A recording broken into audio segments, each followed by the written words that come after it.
السلام علیکم ورحمۃ اللہ وبرکاتہ۔ جو سب سے پہلے ہم اس لیکچر میں ہماری یہ بات ہوگی کہ اگر ہمارے پاس کوئی اسٹوڈنٹس کے باہر کے کنٹریز کے میسیجز آتے ہیں جو پڑھنے میں انٹرسٹڈ ہوتے ہیں، تو سب سے پہلے ہمیں یہ جاننا ہوگا کہ جی فرسٹ آف آل وہ کون سی کنٹری سے ہیں، وہ کس کنٹری سے ہیں جو ہمیں میسیج کر رہے ہیں۔ تو ان کا جو ایک کنٹری کوڈ ہوتا ہے، جیسے ہمارا ہے +92، اس سے یہ پتہ ہوتا ہے کہ یہ پاکستان کا نمبر ہے۔ تو جب یہ کنٹری کوڈ ہوتے ہیں ان سے ہمیں یہ علم ہو جاتا ہے کہ جی یہ کس کنٹری کا ہے اور اس سے ہم نے کیا فیس کی ڈیمانڈ رکھتی ہے۔ فار ایگزامپل اگر آپ کے پاس میسیج آتا ہے واٹس ایپ پر جس پر کنٹری کوڈ ہے +44، تو ہمیں پتہ لگانا ہوگا جی یہ کس کنٹری کا ہے۔ تو ہم نے یہاں لکھنا +44 کس کنٹری کا کوڈ ہے، تو جی ہمارے پاس ڈیٹیلز آ جاتی ہیں کہ the country code +44 belongs to the United Kingdom UK۔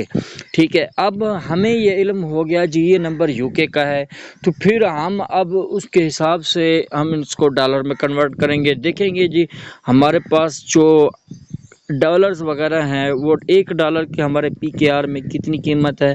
وہ $1 یونائٹڈ اسٹیٹ ڈالر کا ہے، وہ 284 روپے میں پڑتا ہے۔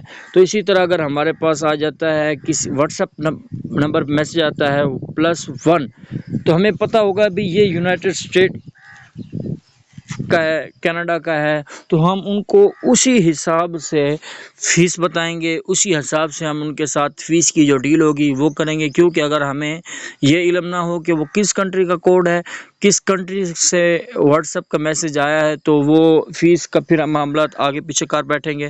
تو اس لیے اگر آپ پلے اسٹور پر جاتے ہیں اور وہاں پر اگر آپ سرچ کرتے ہیں کنٹری کوڈز، تو آپ کو وہ بھی مل جائے گا۔ یہ کنٹری کوڈ ایپ ہے، آپ اس میں کوئی بھی ایپ کر لیتے ہیں۔ اب اس میں آپ کو کیا ہوگا، اس میں آپ کو یہ مل جائے گا کہ بھی یہ آل کنٹری کوڈ ہے، جیسے میں نے کیا ہوا ہے۔ اب اس میں کیا ہے، اس میں اب ہر کنٹری کے کوڈ ہیں کہ اس کنٹری کا کوڈ یہ ہے، اس کنٹری کا کوڈ یہ ہے، اس کنٹری کا کوڈ کیا ہے۔ اب یہ دیکھیں یہ +93 یہ کس کا ہے، افغانستان کا ہے۔ اب اسی طرح یہ آ جاتے ہیں آسٹریلیا کا کیا ہے، امریکن کیا ہے، اروبا کیا ہے، آسٹریلیا +61۔ تو اسی طرح جو ہمارے پاس کوڈ آتے ہیں اگر ہم ان کو یہاں سرچ کریں گے +1، تو ہمارے پاس یہ لکھا ہوا آ جائے گا۔ ابھی نیٹ ورک کا ایشو، اگر ہم لکھتے ہیں یہاں +4، تو جس کنٹری کا بھی ہوگا وہ ہمارے پاس لکھا ہوا آ جائے گا۔ تو اس سے ہمیں یہ معلوم ہو جائے گا کہ جی ان سے ہم نے فیس کی ڈیل کیا کرنی ہے، اس سے ہم نے فیس کی کیا بات کرنی ہے۔